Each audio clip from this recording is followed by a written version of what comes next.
Pinatay sa kanya mismong kaarawan ang isang lalaki sa Cavite. Gamit ang katana, pinagsasaksak siya dahil naingayan sa videoke. Nasa frontline ng balitang yan si Gary De Leon. Sigaw ng pagmamakaawa ang maririnig sa videong yan. Mag-alas 11 ng gabi itong linggo sa General Trias, Cavite. Hindi gaano kita pero isang lalaki may hawak ng katana. Ang bigla na lang nanaga dahil naingayan sa videoke. Dead on the spot ang 36 anyos na si James Brian Luna na napuruan sa tagiliran na tumago sa puso. Napuruan din ang kanyang kapatid na lalaki na critical ngayon sa ospital.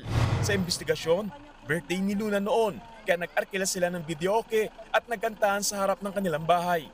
Ayon sa kanyang asawa na si Alea, lumapit sa kanila ang purok leader na si Dante Castro para pahintuin ang kantahan dahil gabi na. Pero humirit daw ang birthday boy.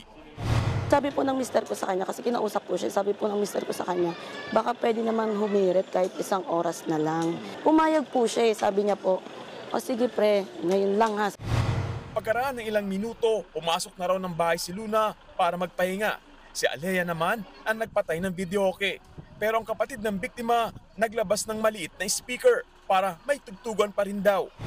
Dito na muling lumapit sa kanila ang purok leader na may kasama ng backup na si Johnson Ombao. Siya ang may dala ng katana. Nagkaroon ng konfrontasyon hanggang sa napasugod si Luna para umawat pero siya ang napuruan ng katana. Mabilis na tumakas ang mga sospek. Hustisya ang hiling ng asawa ni Luna lalo't 6 ang naulila nitong anak.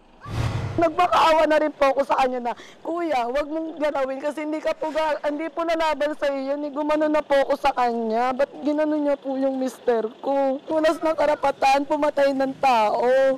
Diba? Kung walas ng kasalanan, humarap sila.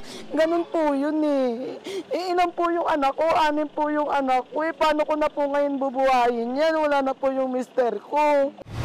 Nagsasagawa na ng manhunt operation sa 2 suspect na nahaharap sa kasong murder. Nagbabalita mula sa frontline, Gary De Leon, News 5. Mga kapatid, Julius Babaw po. Iba na ang may alam at may pakialam sa panahon ngayon.